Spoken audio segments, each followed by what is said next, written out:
menunjukkan ya ambisius kalau konteksnya cerita kontribusi penurunan emisi GRK-nya. Dulu ada dokumen NDC, first NDC itu 29 sama 38%, 29 kalau dalam negeri, tapi kalau apa 38% kalau ada bantuan dari internasional. Kemudian ada update NDC yang berubah adalah CM2-nya istilahnya.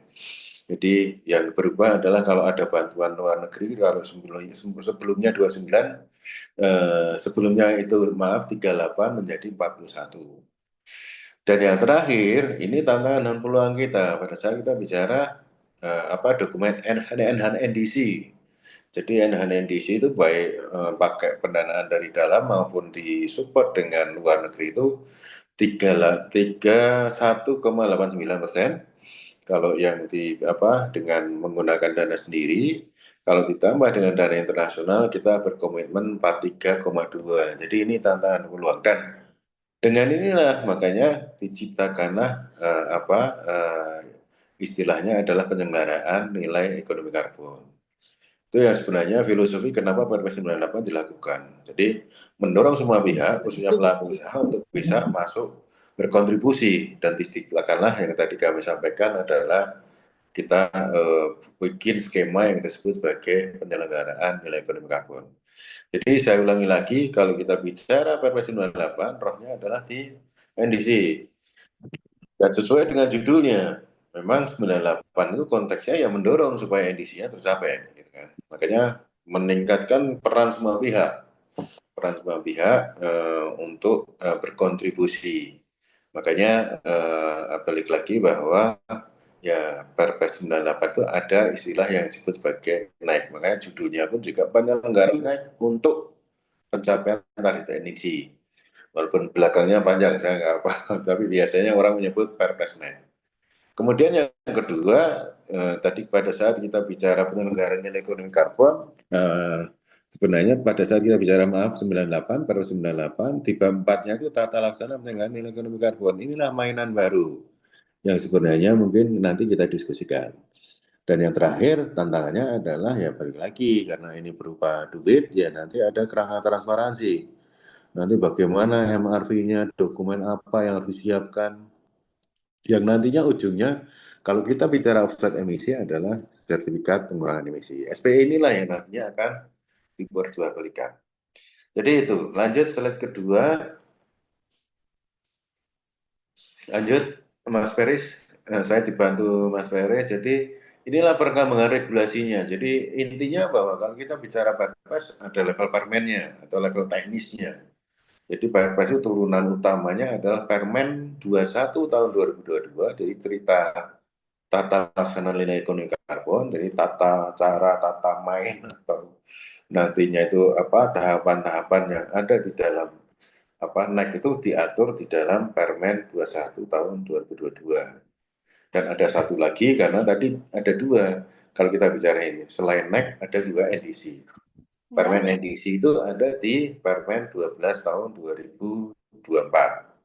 Terlepas nanti juga banyak turunannya, kayak ada Permen Nanti kalau beli lagi jangan tutup lagi, tahun periksa dulu 2023 terkait dengan tata laksana nilai ekonomi karbon untuk sektor kehutanan. Teman-teman yang sudah berjalan untuk yang perdagangan emisi ada di Permen 16 tahun 2022, itu permennya ini Kementerian ESDM bicara terkait dengan perdagangan emisi untuk subsektor pembangkit tenaga listrik, dan ada permen lainnya, tidak perlu saya sebutkan satu-satu. Lanjut saja, ini sudah lanjut. Nah ini sebenarnya kalau saya comot satu per satu, tadi ada NDC, ada kerangka transparansi, ada juga ada NDC, ada penyelenggaraan naik, ada kerangka transparansi. Kami mencoba bicara NDC. NDC itu sebenarnya dua. Bicaranya adalah bukan hanya mitigasi, tapi juga bicara adaptasi. Tapi saya fokus karena bicaranya tema sekarang itu terkait dengan perdagangan karbon, kami ambil di konteksnya kalau kita bicara perdagangan kita bicara terkait dengan mitigasinya. NDC tapi saya ambil mitigasinya. Karena balik lagi tadi kami sampaikan kalau kita bicara mitigasi ada target-target yang nantinya harus dipenuhi oleh pemerintah. Jadi ini sudah diatur prinsipnya bahwa saya menggarisbawahi di sini adalah dan mungkin saya selalu bilang bahwa karena kami selaku regulator ya intinya adalah pada saat mewajibkan sesuatu ya ada sesuatu gitu. Makanya ini sangat menarik pada saat kita bicara mitigasi, kemudian pada saat mitigasi, kemudian masuk di perencanaan mitigasi, ada kewajiban-kewajiban yang harus dilakukan oleh pemerintah, baik pemerintah daerah, pemerintah pusat, pemerintah daerah maupun pelaku usaha. Salah satunya di sebelah kanan ini ada kami sampaikan bahwa nantinya inventarisasi dilaksanakan oleh menteri-menteri terkait, gubernur. Kemudian gubernur, wali kota, dan yang ujungnya adalah pelaku usaha di pasal 11 ayat 2. Kemudian ada juga kewajiban untuk menyusun baseline. Ada juga kewajiban untuk menyusun target. Bocor ya? Halo? Ya, Halo? ya. Lanjut Pak Dir, mohon maaf Pak. Ya, ada juga terkait dengan penetapan target dan menyusun rencana aksi mitigasi. Jadi saya hanya melihat bahwa ada satu kewajiban, tapi ada perolehan sesuatu yang nantinya akan didapatkan pada saat melaksanakan kewajiban itu. Jadi pemerintah bukan hanya wajib, tapi selesai. Wajib, tapi ada mainan baru. Saya dalam tanda kutip mainan ya. Mainan dalam hal ini adalah ya kalau pelaku usaha maupun proponen melaksanakan aksi mitigasinya, nanti ada yang kita sebut sebagai insentif atau kalau saya selalu mengacu di dokumennya Volu Netsing adalah NEC itu dianggap sebagai insentif berbasis ekosistem. Jadi mendorong semua pihak, para pihak untuk melakukan aksi dan setelah mendapatkan aksi ada skema yang kita sebut sebagai skema nilai ekonomi karbon. Jadi balik lagi benang merah yang mungkin teman-teman perlu tahu adalah ya regulator memberikan satu kewajiban, kalau kewajiban itu dilakukan ada sesuatu yang mereka dapatkan. Jadi ini yang sebenarnya kami mencoba untuk menyampaikan slide ini konteksnya di situ. Lanjut.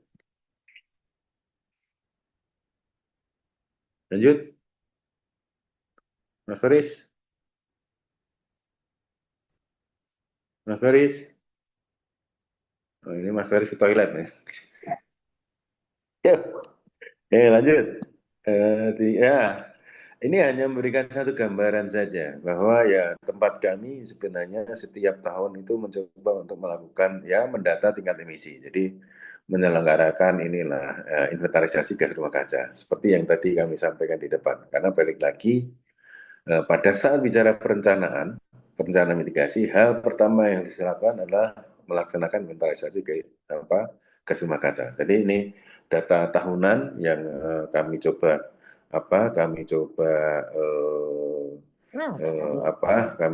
tampilkan dalam satu grafik yang sebenarnya ya balik lagi karena kita punya satu sistem.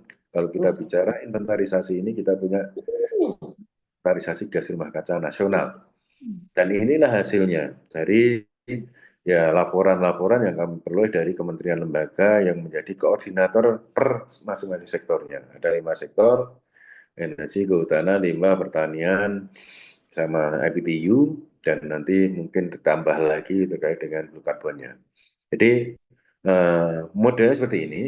Dan kalau kita lihat memang sampai dengan ini kami mencoba untuk melakukan ekstrapolasi dari data yang kami punya sampai di tahun 2023. Jadi kalau kita melihat sampai 2030 itu posisinya memang masih berada di bawah BAU. Jadi prinsipnya kalau kita melihat di sini makanya sebenarnya kami memang selalu bilang bahwa jangan berhenti karena ada sesuatu yang belum selesai, asal tetap on the track gitu. Kenapa saya bilang ini? Ini sebenarnya pada saat dulu kita sudah melakukan uji coba perdagangan internasional.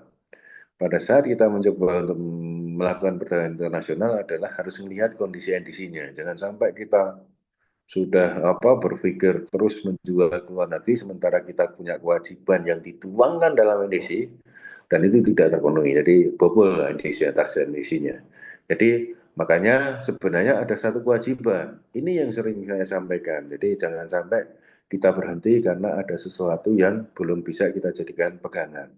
Asal tetap on the track, tidak apa balik lagi tidak melanggar regulasi yang ada atau ada indikator-indikator lain yang bisa kita gunakan. Sebagai contoh pada saat kami melakukan perdagangan internasional yang ditanyakan adalah ini kuotanya kuotanya Bisa dulu. bagaimana kondisi kuotanya? Maksudnya sudah surplus atau Bisa. defisit? Jadi sebelum karena balik lagi sebelum perdagangan internasional memang harus melihat dari sisi kondisi dari edisinya. Kalau kita lihat di sini memang sudah surplus karena targetnya di CM1 semua tingkat emisi yang ada itu berada di bawah CM1. Makanya ini dijadikan sebagai indikator bahwa kita mencoba untuk kita perdagangan internasional memang kondisinya sudah surplus. Walaupun sebenarnya surplus dan tidaknya kalau kita melihat kuota perdagangan internasional harus melihat dari peta jalan perdagangan karbonnya. Jadi yang sudah selesai kalau nggak salah baru 2 yaitu di pembangkit atau salah satunya dari kehutanan. Jadi balik lagi ini yang sebenarnya hanya sebagai gambaran saja atau bercerita terkait dengan kuota tadi. Lanjut.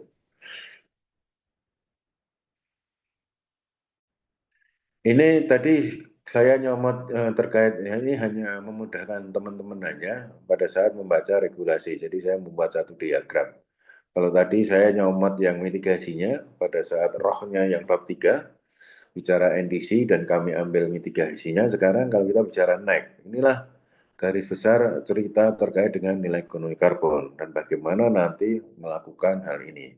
Jadi prinsipnya bahwa pada saat di sini ada tulisan yang berwarna merah itu penyelenggaraan nilai ekonomi karbon, sebenarnya konteksnya ya mempercepat. Jadi naik itu untuk pemenuhan target NDC, percepatan untuk pemenuhan target NDC. Kemudian kalau naik itu nanti kamarnya ada berapa, jadi kamar naik itu bisa kita bagi menjadi perdagangan karbon, kemudian yang kedua ada reserve based payment, dan instrumen pendukungnya nanti pungutan atas karbon. Walaupun sampai sekarang pungutan atas karbon itu belum selesai. Kemudian pada saat kita bicara perdagangan karbon, itu ada perdagangan emisi dan offset emisi.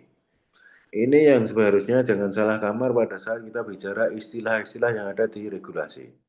Pada saat bicara PTBAE atau persetujuan teknis batas atas emisi, itu telurnya, kalau saya bilang ayam tambah telur, telurnya dari pada saat kita bicara perdagangan emisi. Tapi kalau SPE itu adalah offset emisi GRK. Ini yang sebenarnya perlu kami sampaikan ke teman-teman. Jadi prinsipnya balik lagi perdagangan karbon kita bagi dua, ada emisi, ada offset emisi. Kalau offset emisi bicaranya SPE ujungnya yang nanti ditransaksikan untuk jual beli. Tapi kalau perdagangan emisi itu adalah PTBAE atau persetujuan teknis batas atas emisi PU. Belakangnya ada PU pelaku usaha. Mungkin nanti detailnya atau ya mungkin Bapak Ibu sudah familiar tapi akan kami sampaikan ya cara gampang nangkap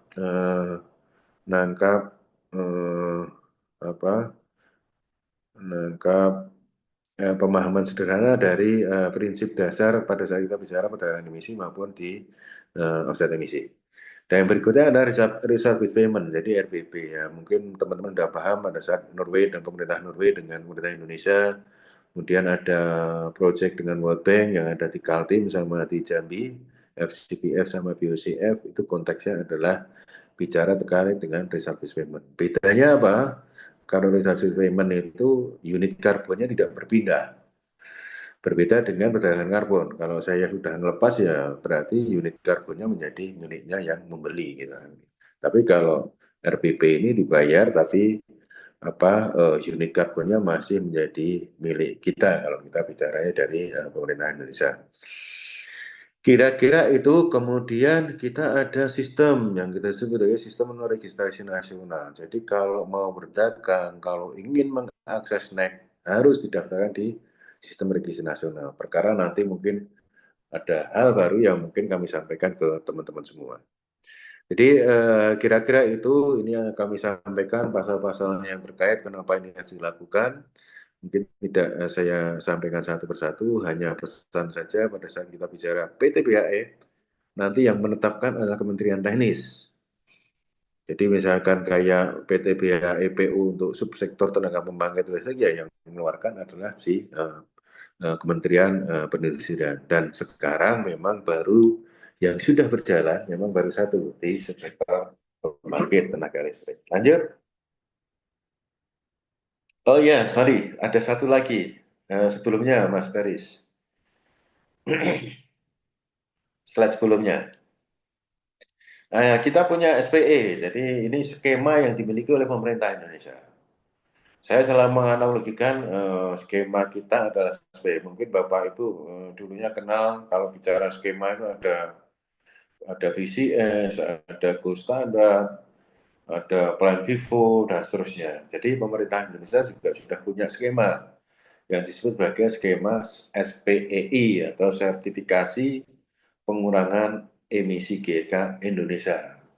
Mungkin nanti kalau bicara ayam dan telur itu kalau VCS itu nanti VCS itu ayamnya, telurnya ya VCU, CDM, saya.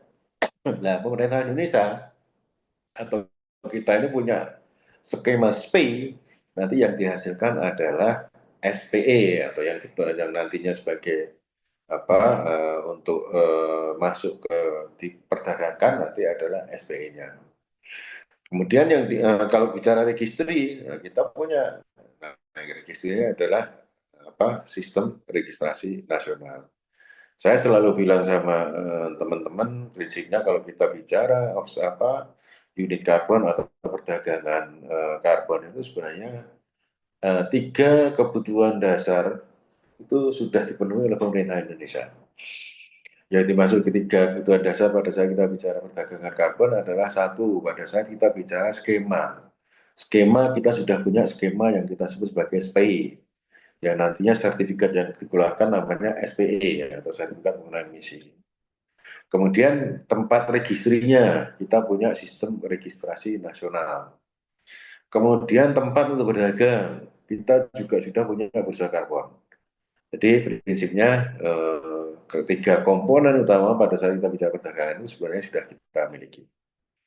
Terlepas tadi ya pada saat kita bicara perdagangan di dalam regulasi menyebutkan juga nanti perdagangan bisa dilakukan secara langsung. Saya bisa jual unit karbon saya ke Pak Peris, jadi langsung antara proponen. Tapi difasilitasi juga kalau kepengen lewat bursa karbon sebenarnya juga bisa. Nanti mungkin di slide terakhir akan kami sampaikan. Lanjut. Nah ini kalau kita bicara ya pemenuhan kaitannya dengan lingkungan. Kalau NEC itu manfaat NEC untuk lingkungan. Jadi balik lagi ya ini hanya bacaan bagi teman-teman saja. Pada saat kita bicara transportasi ya mengurangi kemacetan, mengurangi kecelakaan lalu lintas dan seterusnya. Jadi ini bahan bacaan teman-teman saja. Dan pada saat kita bicara nanti dokumen pun juga nantinya juga ada terkait dengan masalah lingkungannya. Nanti mungkin akan kami sampaikan karena balik lagi pada saat kita masuk di offset emisi nanti ada dua dokumen yang harus dibuat. Dokumen rancangan aksi mitigasi dan yang kedua adalah laporan capaian aksi mitigasi. Atau mungkin kalau Bapak Ibu kenal dengan skema lainnya, DRAM itu kayak PDD, Project Design Dokumennya, nantinya akan divalidasi. Jadi dokumen perencanaannya. Kalau LCAM, laporan capaian aksi mitigasi, itu sebenarnya mungkin lebih terkenal dengan misalnya di CDM kayak monitoring reportnya atau pelaksanaannya itu akan seperti apa.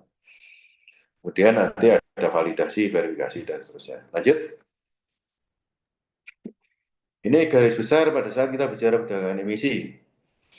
Jadi pada saat kita bicara perdagangan emisi ini, ya awal utama yang dimiliki adalah terkait dengan data tingkat emisinya. Saya selalu menganalogikan dari apa yang disampaikan di Permen 21 2022 pasal 11 sampai 12 ini secara garis besar bahwa ya saya selalu memberikan contoh sederhana, misalkan ini ada 40 pembangkit. 40 pembangkit nanti menyampaikan laporan tingkat emisinya. Kalau sudah melaporkan tingkat emisi nanti akan di rata-rata nanti akan ketemu PTBHE atau persetujuan teknis batas atas emisi. Kalau batas atas emisinya sudah ditentukan supaya ini tidak dilanggar oleh 40 pembangkit tadi, makanya masing-masing akan diberi jatah. Misalkan saya dapat jatah 500, Pak Peris 750, si C misalkan 500 dan seterusnya. Jadi masing-masing dikasih jatah supaya nantinya itu tidak melebihi dari PTBHE yang sudah ditetapkan oleh pemerintah. Nah, misalkan saya dapat 1000 nih, nanti akan dicek di akhir periode. Nah, dikasih 1000, nanti tingkat emisinya berapa? Misalkan tingkat emisinya jadi 1.200, berarti saya defisit. Dan saya harus memenuhi defisit dengan membeli pelaku usaha lain yang tergabung dalam tadi, pembangkit tadi. Misalkan contohnya aja Pak Peris. Pak Peris dikasih 1000, ternyata dia bisa tingkat emisi dia juga menurun jadi 700. Berarti Pak Peris punya 300.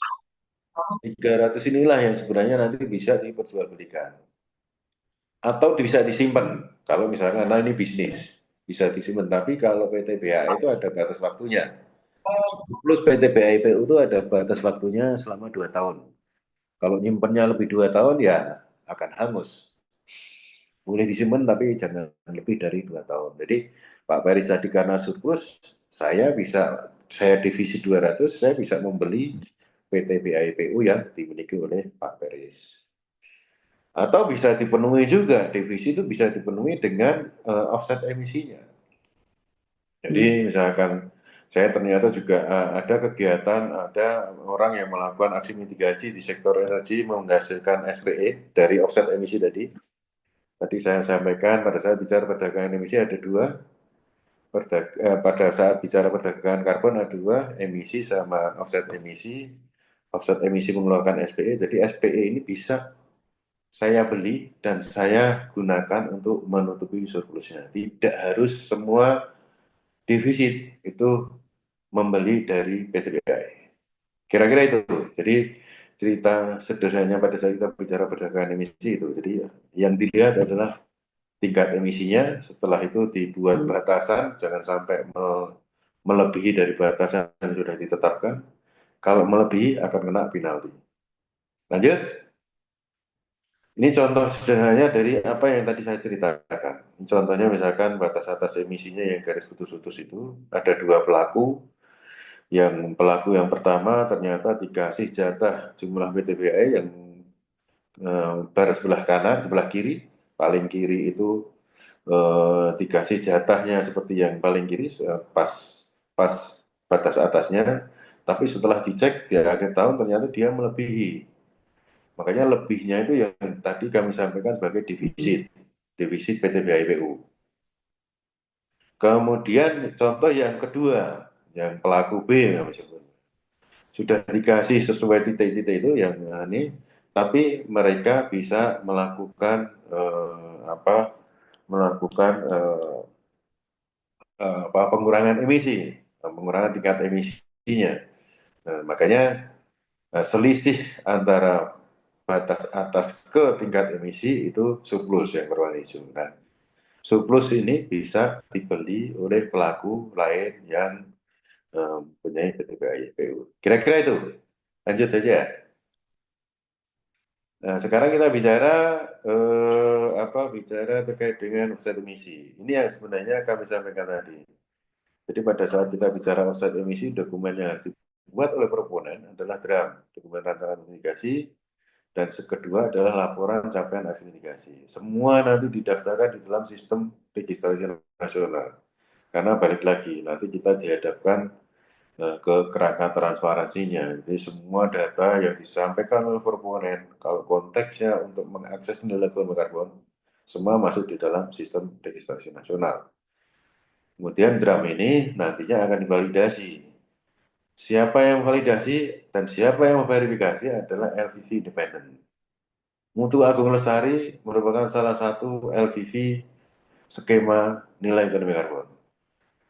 Jadi kalau tidak punya tidak terakreditasi sebagai LVV skema nilai ekonomi karbon tidak bisa melakukan validasi maupun verifikasi skema nilai ekonomi karbon. Makanya kalau siapa yang mempunyai LVV untuk skema NEC ada di dalam sistem registrasi nasional. Saat ini ada 7. Salah satunya adalah Mutu Agung Lestari.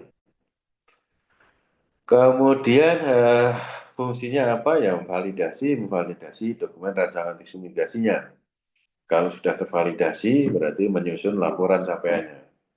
Kalau sudah menyusun laporan capaian ini nanti akan dilakukan verifikasi oleh FIW independen tadi yang ditunjuk oleh proponen.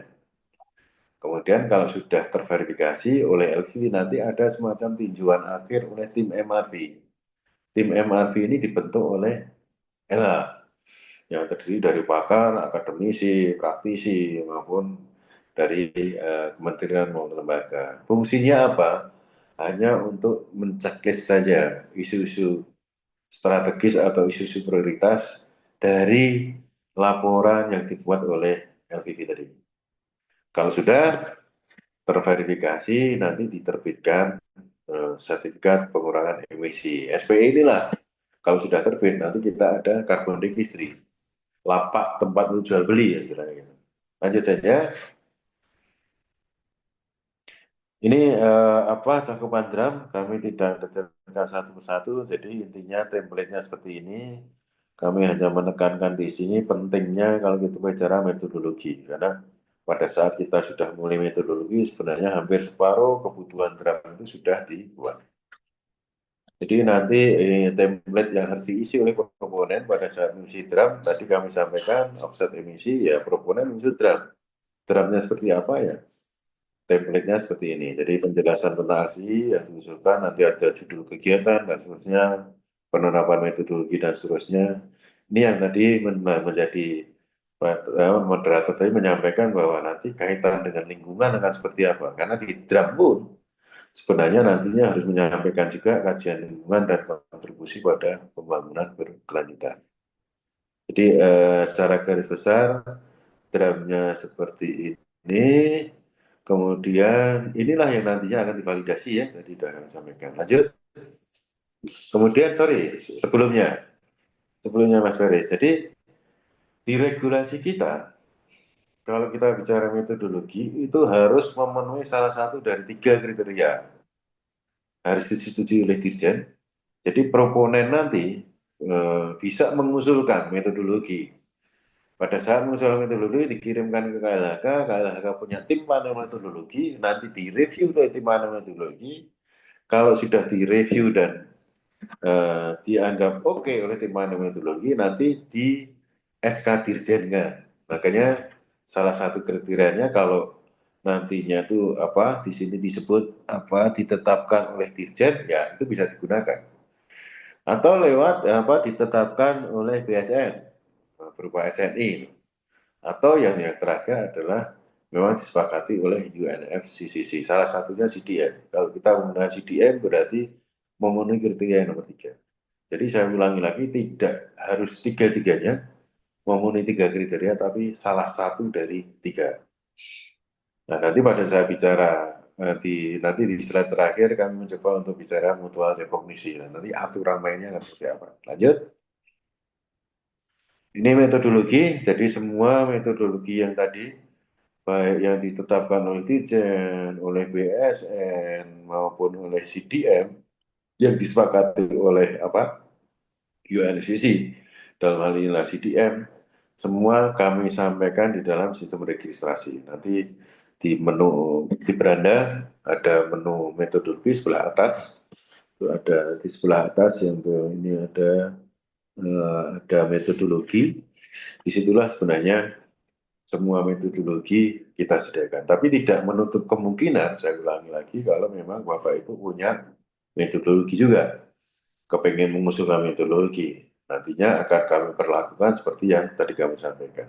Sampaikan ya, nanti kami review oleh tim panel, Kalau sudah disetujui oleh tim panen, nanti ditetapkan melalui SK Dirjen. Jadi saya hanya memberikan satu gambaran sekilas, nanti metode diklik, nanti ada pilihannya, tinggal dipilih. Nanti di sini ada pilihannya apa kategori dan seterusnya.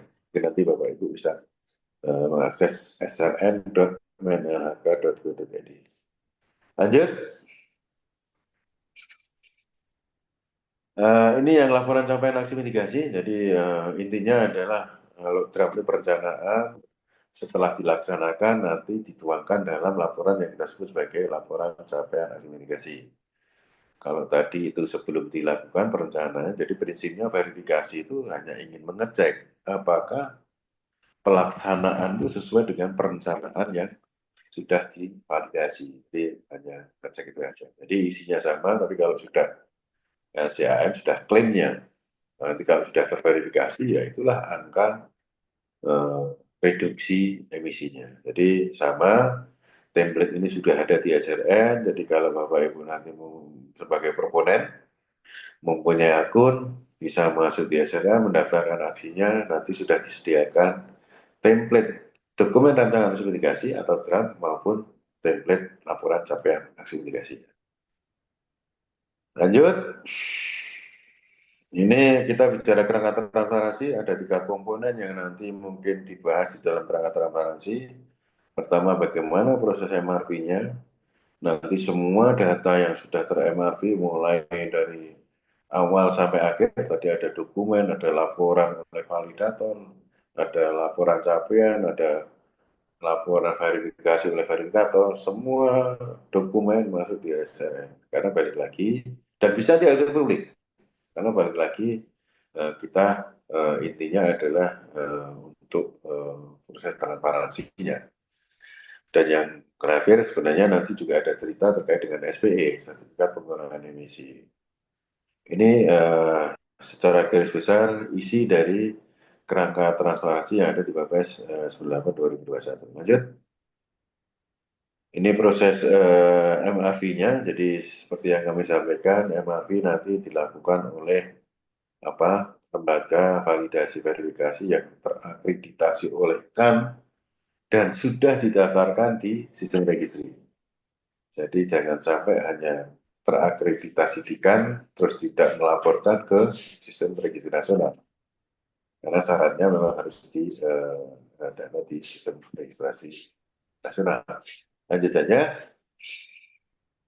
Persyaratan validasi ini mungkin ya, ini sebenarnya ada di dalam kita punya dokumen atau juknis sertifikat pengurangan emisi GRK.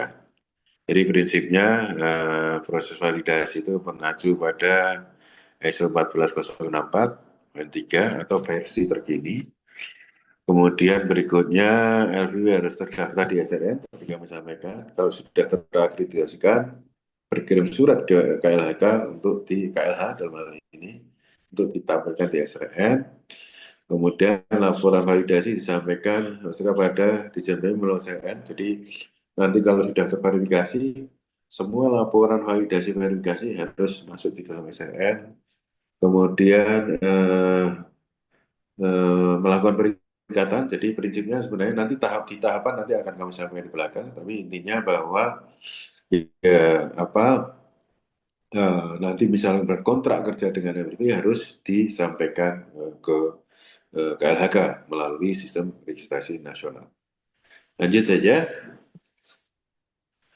Ini yang tadi kami sampaikan, lembaga validasi verifikasi ada 7. Kelihatannya tambah 1 baru proses pendaftaran. Surveyor Indonesia juga sudah masuk, tapi Surveyor Indonesia itu hanya sampai untuk perdagangan emisi. Karena mereka memang terakreditasi untuk verifikasi laporan emisinya. Jadi bisa untuk memverifikasi untuk perdagangan emisi, tapi belum bisa untuk memverifikasi atau validasi pada saat bicara offset emisi. Jadi itu kita kerjasama dengan KAN. Jadi KAN juga sudah menerbitkan bukunya bagaimana proses akreditasi lembaga validasi verifikasi untuk skema nilai karbon. Lanjut. Ini sistem registrasi nasional, jadi prinsipnya pada saat kita bicara SRN, srn.menelaka.go.id, jadi SRN ya balik lagi kalau pengen ya mendapatkan apa pengakuan dari pemerintah ya semua aksinya yang dilakukan harus didaftarkan di dalam sistem registrasi nasional. Dan perlu Bapak Ibu ketahui, teman-teman ketahui bahwa kalau kita bicara sertifikat itu ada dua, sertifikat apresiasi, satunya adalah sertifikat pengurangan emisi. Kalau apresiasi tidak bisa untuk jual beli, tapi yang bisa untuk jual beli adalah SPE. Tadi kami sampaikan, setelah terbit SPE, nanti masuk di lapak registry, dilakukanlah tempat lapak untuk jual belinya adalah di Carbon Registry, sistem registrasi nasional. Jadi itu teman-teman semua, secara garis besar inilah sistem registrasi nasional. Tidak perlu saya sebutkan fungsi satu-satu, nanti diskusi aja. Lanjut. Ini sebenarnya kalau kita bicara skema SP dan carbon registry, jadi yang warna-warni itu sebenarnya lebih ke arah ke tahapan-tahapan. Bagaimana tahapan-tahapan yang ada di dalam sistem registrasi nasional. Mulai dari sebelah kiri nanti mendaftarkan, jadi supaya bisa memasukkan data-datanya, nanti supaya masuk di supaya nanti bisa memasukkan data dari apa yang sudah dipunyai oleh proponen tadi, memang harus mendaftarkan supaya nantinya mendapatkan akunnya, username dan passwordnya. Kalau sudah mendapatkan akun, ya nanti bisa mengisi data umum. Jadi data umum secara garis besar ya judul aksi mitigasinya, tujuan khusus, kemudian sektornya apa, lokasinya di mana, dan seterusnya. Nanti mungkin bisa lihat di dalam sistem registrasi nasional. Kalau sudah ngisi data umum, nanti ini dibangun sudah by system, jadi komunikasinya pun juga by system. Kalau sudah di-approve, ngisi data umum, kemudian di-approve oleh proponen, nanti direview oleh sekretariat SRN. Kalau sudah benar, nanti di-approve oleh si sekretariat SRN. Kalau sudah nyusun dokumen data umum, nanti masuk di data teknis. Data teknisnya ya tadi seperti urutan yang kami sampaikan di offset emisi tadi. Si proponen nyusun drum, kalau sudah nyusun drum ya di-upload di SRN. Kalau sudah ini nanti akan dicek lagi oleh sekretariat SRN. Sekretariat SRN bukan untuk menilai benar atau salah, tapi hanya sebatas konteksnya adalah administrasi. Benar untuk dari sisi administrasi, bukan benar atau salah terhadap isian teknis-teknis yang ada di dalam dokumen rancangan investigasi. Ya, kalau sudah lengkap sesuai dengan template ya udah langsung di-approve sama si sekretariat. Kalau sudah di-approve, tadi kami sampaikan si pelaku ini bisa berkontrak kerja dengan LVV, misalkan dengan MAL atau dengan LVV lain yang tadi tujuh tadi. Kemudian setelah sudah berkontrak kerja, nanti ya LVV yang dituju akan melakukan pekerjaan pertamanya, melakukan validasi draft. Kalau sudah tervalidasi, nanti LVV-nya akan membuat laporan validasinya. Demikian juga seterusnya. Kalau sudah tervalidasi draftnya, nanti tahap berikutnya adalah menyusun dokumen LCAM-nya. Dokumen LCAM nanti diverifikasi oleh LVV. Kalau sudah terverifikasi, nanti dicek tinjauan akhir oleh tim MRG. Kalau sudah oke, bisa diterbitkan SPE-nya. Dan ini kami sampaikan sebenarnya sistem registrasi ini sudah terkoneksi dengan bursa karbon. Karena balik lagi, di dalam regulasi disebutkan bahwa pada saat kita berjualan itu bisa langsung, bisa melalui bursa karbon. Makanya dulu kita sudah melakukan 2 kali uji coba, 2 kali perdagangan karbon, baik itu domestik, kalau nggak salah 26 September tahun 2023, kita launching untuk bursa karbonnya. Kalau konteksnya itu pertama kali kita melakukan perdagangan karbon domestik, sekalian melaunching bursa karbon. Jadi sudah terintegrasi lah kalau kita bicara SRN dengan bursa karbon. Kemudian kemarin mungkin pada bulan Januari, 10 Januari 2025, Kita juga sudah mencoba untuk akses perdagangan internasional, dan itu pun juga sudah bisa kita lakukan di SRN PBI atau sudah bisa ditransaksikan di bursa karbon.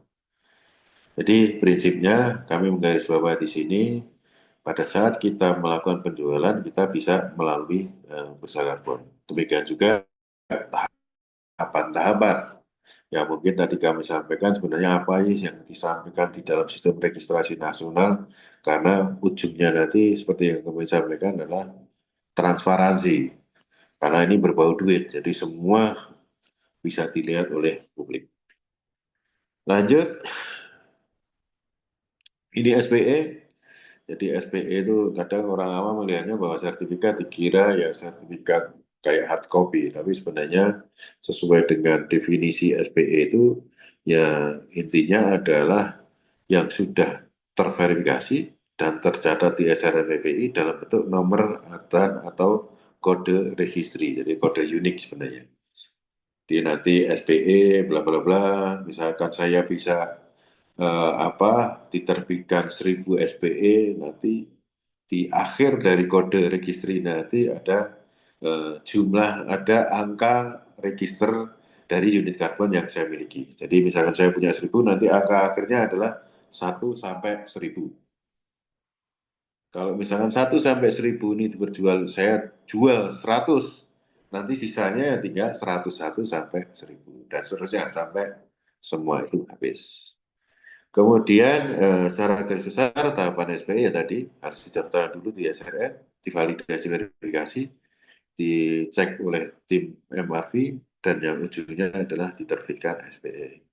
Dan perlu kami sampaikan, kalau kita bicara SPE bukan hanya untuk perdagangan, tapi sebenarnya bisa untuk penerapan sistem label.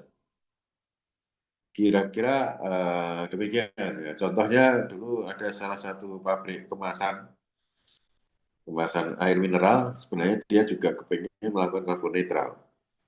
Jadi tidak konteksnya membuat membeli SPE atau menerbitkan atau punya SPE, tidak konteksnya untuk diperjualbelikan, tapi lebih ke arah apa nantinya itu untuk carbon offset. Jadi dari hulu ke hilir melakukan emisi berapa, dihitung misalnya 1000, berarti nanti saya harus menebus dosa emisinya itu dengan menyiapkan 1000. 1000 yang disiapkan adalah 1000 SPE. Jadi kalau konteksnya pabrik mineral salah satu merek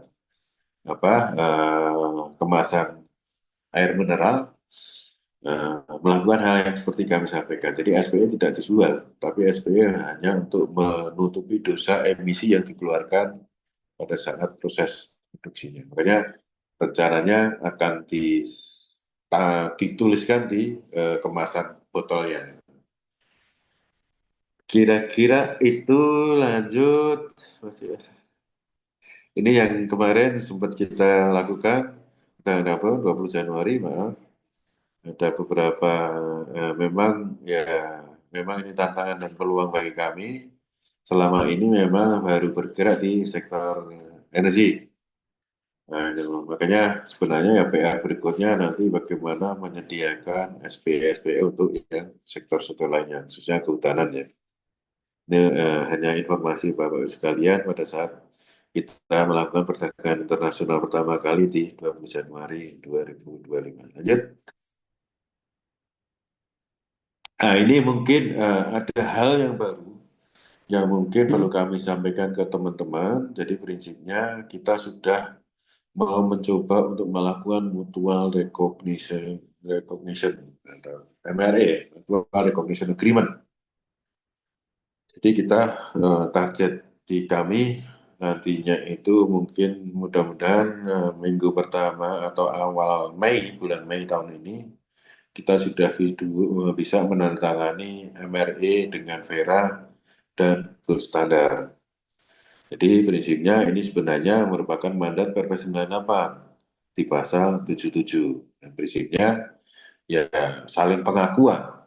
Kita punya skema yang kita sebut skema SPI, nanti diakui oleh Vera, karena Vera itu menggunakan skemanya adalah VCS, dan ujungnya mendapatkan VCU. Jadi nanti antara VCU sama SPE itu ada semacam pengakuannya. Kalau VCU ya bisa diakui sebagai SPE, demikian juga SPE diakui sebagai VCU. Kira-kira seperti itu. Dan inilah yang sebenarnya yang dulu sempat bagaimana posisi VCM-nya. Karena balik lagi kemarin itu misalkan saya bisa nggak sih langsung ke Vera. Jadi bisa setelah melakukan mutual recognition agreement. Jadi secara prinsip seperti itu. Lanjut. Ini contoh sederhananya pada saat kita bicara registry. Jadi sebenarnya setelah MRE itu bisa, saya bisa langsung eh, meregister aksi mitigasi saya yang ada di Indonesia, langsung kita daftarkan di Vera.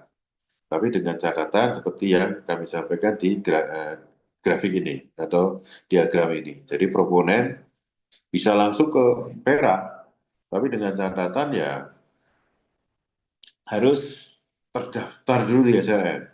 Jadi diikat dulu, jadi sampai di daftar umum tadi ya. Jadi menyampaikan. Tapi berikutnya mengikuti prosedur yang ada di Vera. Jadi nanti nyusun PDD juga menggunakan format PDD yang dari Vera. Validasi ya validasi yang ditunjuk oleh Vera. Monitoring reportnya kalau kita punya LCAM tadi ya sesuai dengan Vera dan sebagainya. Dan nanti ujungnya VCU. Dan VCU ini pun nanti bisa di eh, ditransaksikan di Indonesia. Demikian juga kalau kita misalkan lewat jalur yang SRM. Jadi nyusun draft, validasi, SCAM, kemudian verifikasi, mendapatkan SP. Jadi saling pengakuan. Jadi sertifikat itu tadi diakui oleh Vera, demikian juga Vera diakui oleh mekanisme kita. Jadi prinsipnya adalah mutual recognition. Bukan kita mengakui Vera, tapi Vera tidak mengakui kita. Ya, kalau itu namanya one way recognition. Tapi kalau mutual ada saling pengakuan. Lanjut. The door is locked. I cannot. Lanjut, ini sebenarnya mungkin akhir untuk informasi ke teman-teman. Jadi kita punya rumah karbon. Kalau memang ada perlu konsultasi terkait dengan ya seperti tadi yang kami sampaikan atau mungkin konsultasi-konsultasi lain, tidak hanya bisa kita lakukan lewat seperti ini, tidak hanya bisa dilakukan lewat rapat, misalkan, tapi sebenarnya kami menyediakan rumah konsultasi, rumah kolaborasi dan konsultasi iklim dan karbon. Jadi Bapak Ibu bisa nanya eh, apapun terkait dengan nilai karbon, apapun terkait dengan regulasi Perpres 98 beserta turunannya. Tapi mendaftar dulu. Jadi nanti ada layanannya di rumah karbon. Mungkin sementara itu dulu. Jadi saya hanya memancing diskusi aja. Mungkin ada hal yang eh, apa kekurangan dari kami, mohon maaf. Nanti bisa kita sambung dengan diskusi. Demikian, terima kasih. Kurang lebihnya maaf. Assalamualaikum warahmatullahi wabarakatuh. Waalaikumsalam warahmatullahi wabarakatuh. Sangat luar biasa sekali, Pak. Terima kasih atas pemaparan materi pada yang hingga sore hari ini ya, Pak ya. Kita sudah masuki jam sore ini, Pak. Ya, Hmm. baik Bapak Ibu tadi kita sudah membahas mengenai karbon, begitu.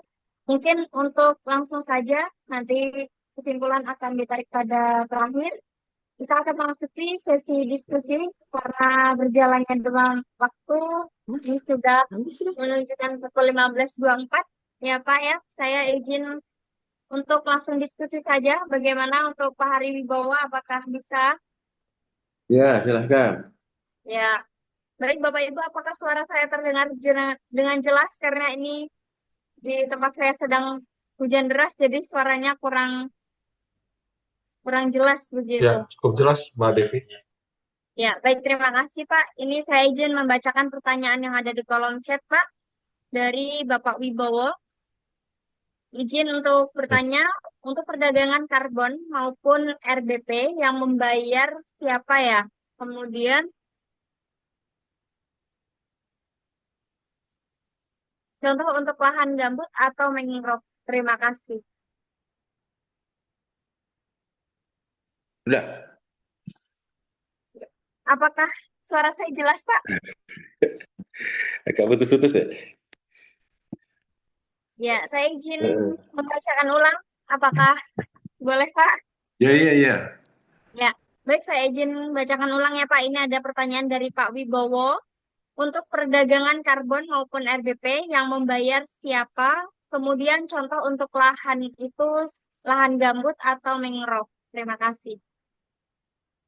Ya, jadi ini memang ya prinsip nantinya ada, memang nantinya harus kita kembangkan supply and demand-nya ya.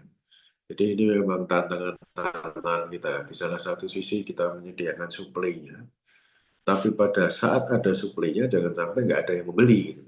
Karena konteksnya kita bicara perdagangan karbon ya sebenarnya nanti yang membeli ya yang membutuhkan unit karbon yang nantinya bisa dipergunakan untuk ngeklaim bahwa mereka sudah melakukan pengurangan emisinya.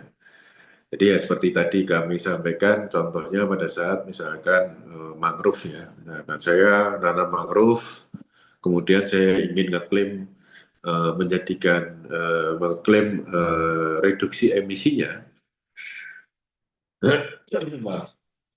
Mau ngeklaim reduksi emisinya sehingga sampai mendapatkan SPE ya kita melakukan tahapan-tahapan yang tadi kami ceritakan, nyusun draft dan seterusnya. Kalau sudah sampai ke SPE, nanti SPE inilah yang diperdagangkan.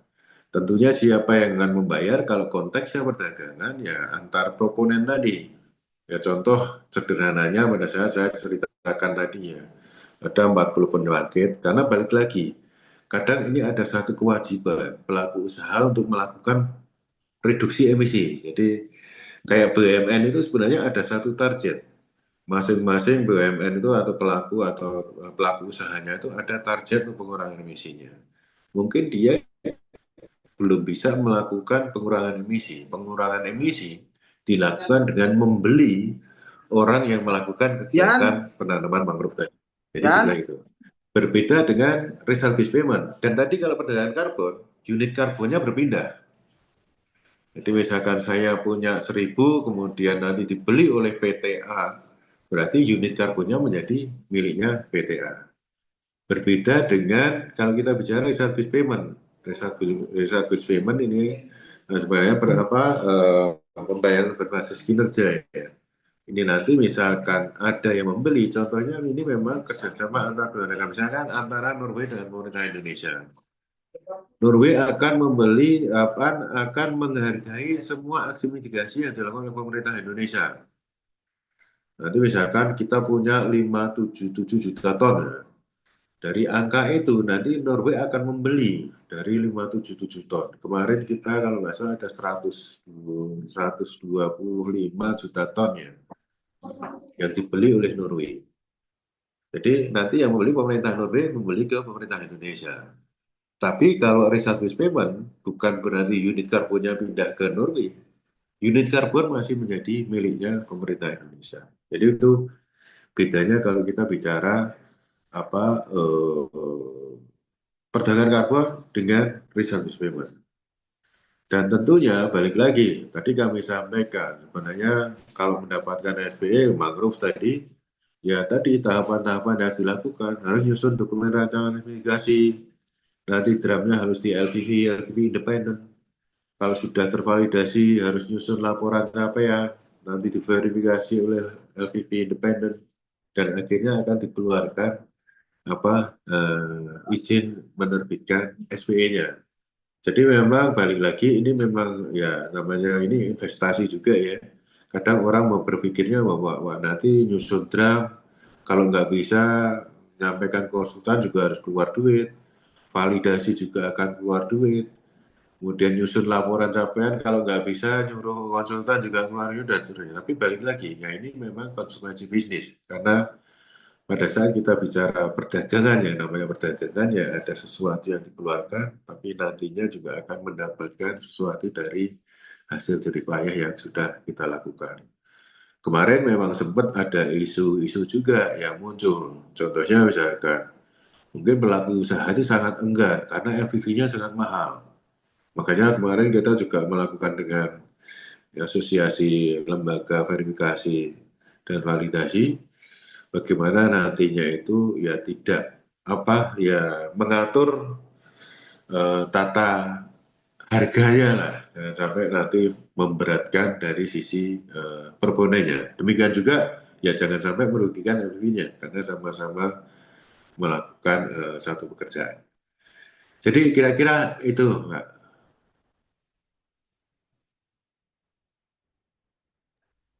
Halo Mbak Devi, Ya, baik Pak. Halo. ya kami yang resign boleh bertanya sama Pak Direktur. Ya, silakan. Ya, Silakan Pak. makasih Mbak Devi. Selamat siang Pak Hari, Pak Direktur. Eh, ya senang bisa ikut materi pada hari ini. Tadi sudah disampaikan dengan jelas, singkat tapi menyeluruh ya menurut saya gitu Pak Hari. Eh, Iya Pak, jadi mungkin hal-hal yang beberapa mungkin yang saya ingin minta penjelasan dari Pak Hari. Eh, Terakhir kami melihat di website SRN itu rupanya yang banyak terjadi transaksi masih di perdagangan emisi ya Pak, kalau nggak salah. Nah, dari kita sendiri untuk kehutanan, artinya offset emisi untuk penerbitan SPE itu apakah sudah ada juga Pak untuk saat ini? Artinya transaksi yang terjadi di bursa di website SRN ya, eh, Sistem Registrasi Nasional. Itu yang pertama. Terus yang kedua, tadi sudah banyak disinggung juga mengenai DERAM maupun dengan laporan capaian LCAM yang nantinya akan divalidasi dan diverifikasi oleh lembaga sertifikasi LVP dalam hal ini yang saat ini udah tambah banyak. Saya tadi lihat terakhir itu sudah ada 9 ya. Nah, cuma mungkin belum disinggung Pak mengenai tenaga validator dan verifikatornya. Sementara kan kalau kita lihat lagi Permen LHK-nya itu salah satu yang dipersyaratkan adalah validator verifikator yang telah memiliki sertifikat BNSP. Kalau saya keliru mohon diluruskan Pak. Nah, saya ingin sampaikan ke Pak Ari bahwa kami ada 10 orang Pak yang telah mengikuti training, mengikuti BIMTEK, dan juga 10 orang yang saya sebutkan itu telah mendapatkan sertifikat sebagai validator dan verifikator NEC, nilai ekonomi karbon. Eh, Ya, mohon informasi lah Pak, mungkin ada pembaruan informasi terkait kami selaku tenaga validator verifikator yang telah memenuhi persyaratan dan telah memiliki sertifikat BNSP, seperti apa selanjutnya Pak Ari. Mungkin itu dua Pak Ari yang saya ingin